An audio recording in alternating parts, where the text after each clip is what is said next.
Hey, I'm Chris Desmond. This is the Uncomfortable is OK podcast. It's the show where we try and figure out how to get better at doing the hard things that make life exciting.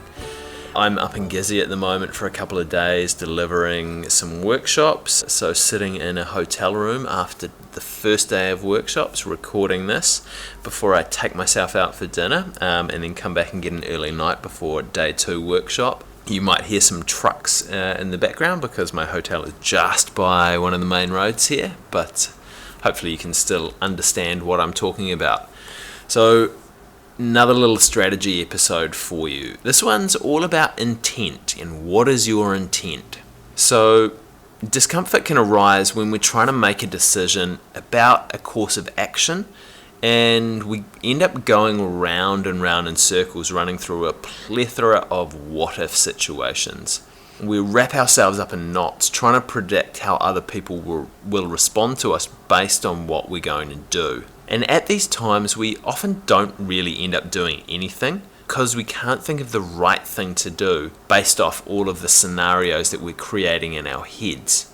We want people to respond favorably to us, but it's easier to create the potential for a negative outcome in our heads, which then paralyzes us and stops us from taking any action.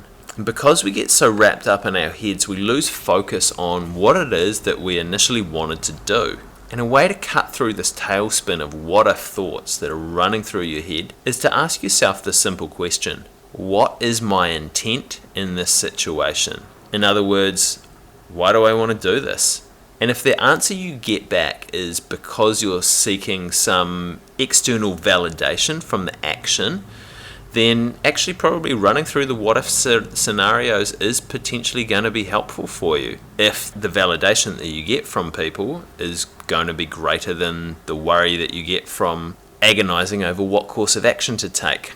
But if you have any other intent at all other than seeking external validation from people based on your actions, then usually this question gives you a really clear course of action to take. So it's really simple. Ask yourself the question, what is my intent in this situation? And then based on the intent that you come up with, take the action that best serves it. So where do I apply this? This strategy can be applied when you feel yourself overwhelmed by decisions, especially if you're trying to figure out what is the right decision to take or what other people might think of you based on your course of action. And when you notice yourself paralyzed by these thoughts, boom, cut through them with your intent question. But another area that you can also use this question is before you take on challenging tasks where you know you might have to make decisions as you go, especially you might have to make quick decisions. So asking yourself this question and understanding your intent before you begin keeps that intent in mind so that each decision that you're faced with is quick and then the action just flows on from it. So this strategy in action.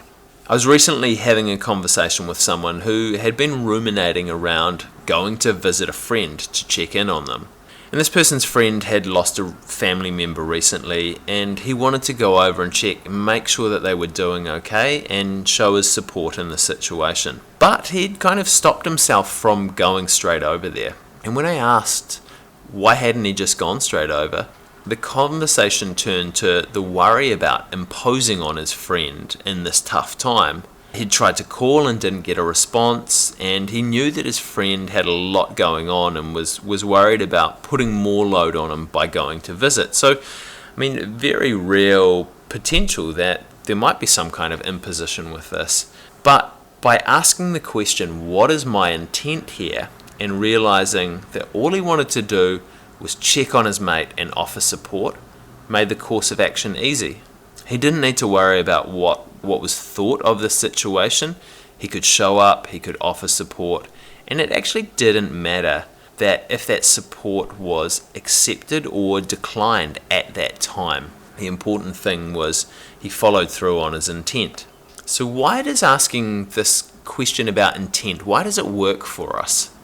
As humans, we're evolved to want to try and fit into the tribe. And we don't want to end up ostracized. So it actually is often quite helpful for us to think about how our actions affect others.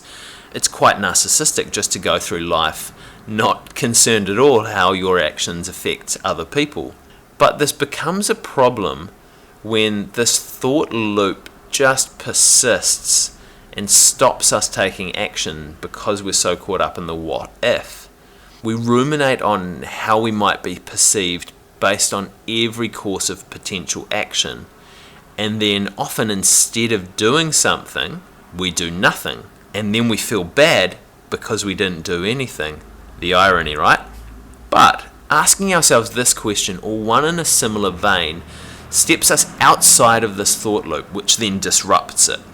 Once we've disrupted this unhelpful thought pattern, we then focus on our intent in the situation, which switches on our prefrontal cortex, which helps with increasing our problem-solving ability. And then with our focus shifted to an outcome-based intent and our problem-solving ability heightened, we're often pretty quick to come up with a definitive course of action to help us achieve this outcome.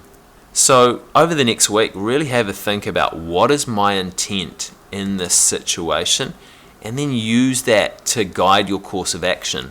This is a little strategy from a book that I'm writing at the moment called Get Out of My Comfort Zone, A Guide to Doing Hard Shit. If you want a few strategies, if you want me to keep flicking them through to you and updates of the book as well, along with some sweet deals when it finally does come out, then head over to getoutofmycomfortzone.com, pop in your email address, and I'll send some strategies out to you straight away and keep you up to date with what's going on. Thank you to Jylan for your awesome editing skills. Thank you to my brother Jeremy Desmond for the amazing theme music. And thank you, as always, to you guys for taking the time to get uncomfortable with me today.